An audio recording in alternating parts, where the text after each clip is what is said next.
Hey everyone, Cassandra with Kabuki here, talking about how to get the most out of your single leg RDLs.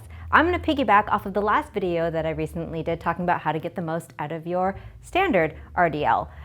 In that video, I talked about how Dr. Stuart McGill teaches us the importance of developing conscious control of lumbar and hip dissociation, and how you must learn the difference in controlling lumbar flexion versus hip flexion, lumbar rotation and versus hip rotation.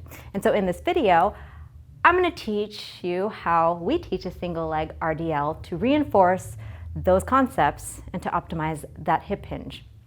So I'm just going to take a kettlebell, and you can either, you don't have to use a kettlebell. You can use a standard bar. You can use a trap bar deadlift. I'm just going to use a kettlebell for this video.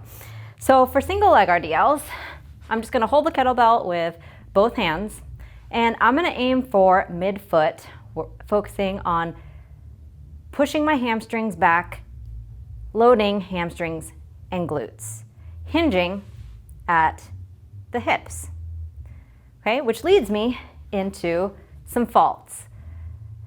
Oftentimes with single leg deadlifts, a limiting factor is balance. So one thing that we'll see is if you have poor balance, but you're trying to just go through the motions, you may start hinging, you start losing your balance, and so you just go to the floor, tap for that safety net, and then start to come up, right back up.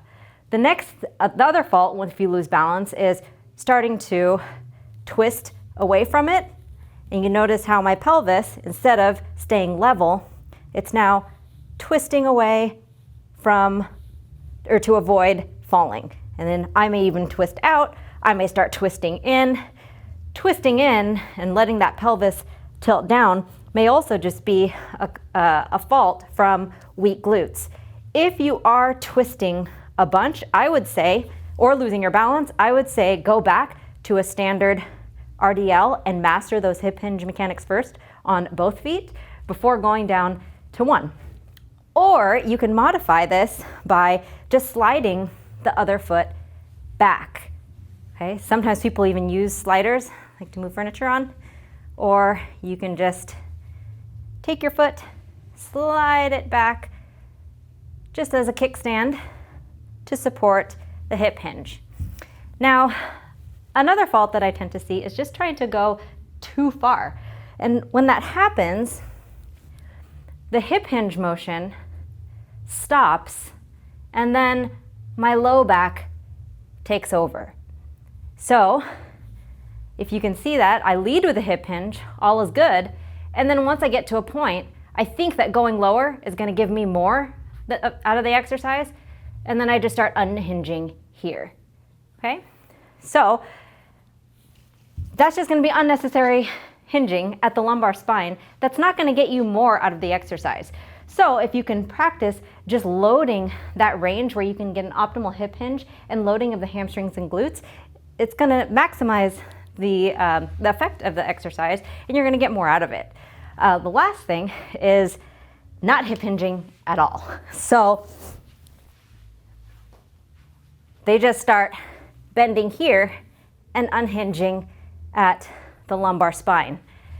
Sure, I'm bending forward with weight in my hands, but am I getting the loading of the hamstrings and glutes and getting the effect of what this exercise is supposed to be doing? Probably not. So I'll do it again. Here's a hip hinge, moving at the hips versus hinging at the low back.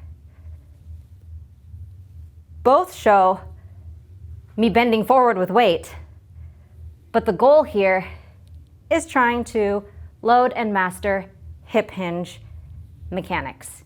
So if you can't get this down on a single leg, put that other foot down and keep practicing mastering your hip hinge. Till next time, Cassandra with Kabuki. Whoa, outro. Different!